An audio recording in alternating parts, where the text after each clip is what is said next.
Megastar Chiranjeevi గత ఏడాది వాల్తేరు వీరయ్య, బోలా శంకర్ సినిమాలతో ప్రేక్షకుల ముందుకు వచ్చారు. 2024లో ఒక్క సినిమాను చిరు తీసుకురాలేదు. 2025 సమ్మర్లో విశ్వంబర సినిమాతో రానున్నారు. వచ్చే ఏడాదిలోనే శ్రీకాంత్ ఓదెల దర్శకత్వంలో చేయబోతున్న సినిమా వచ్చే అవకాశాలున్నాయి. ఈ రెండు సినిమాలు కాకుండా చిరంజీవి మరో సినిమాకు గ్రీన్ సిగ్నల్ ఇచ్చారని, అతి త్వరలోనే ఆ సినిమా అధికారిక ప్రకటన రాబోతుందని తెలుస్తోంది. ఆ సినిమాకు సంక్రాంతి డైరెక్టర్ గా పేరు దక్కించుకున్న అనిల్ రావిపూడి దర్శకత్వం వహించబోతున్నారు. వాల్తేరు వీరయ్య అంటూ హిట్ కొట్టి, బోలా శంకర్ అంటూ బోల్తా కొట్టేశాడు చిరంజీవి. ప్రస్తుతం బింబిసార దర్శకుడు వశిష్ఠతో విశ్వంబర చేస్తున్నాడు. ఈ చిత్రం వచ్చే ఏడాది సమ్మర్లో రానుంది. 2024లో ఒక్క సినిమాను విడుదల చేయని చిరంజీవి వచ్చే ఏడాదిలో రెండు ప్రాజెక్టులు వచ్చే అవకాశాలు కనిపిస్తున్నాయి. చిరు ప్రస్తుతం రెండు ప్రాజెక్టుల్ని ఓకే చేసినట్టుగా తెలుస్తోంది.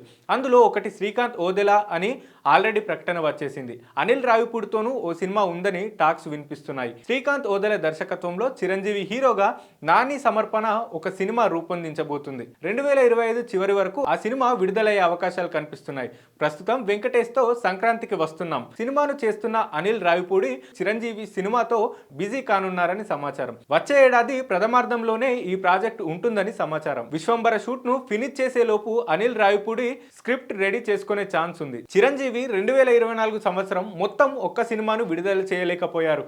విశ్వంబర విఎఫ్ఎక్స్ వర్క్స్ ఎక్కువగా ఉంటుంది. దాంతో షూటింగ్ ఆలస్యం అవుతుంది. అంతేకాకుండా పోస్ట్ ప్రొడక్షన్ వర్క్ కి ఎక్కువ సమయం పడుతుంది.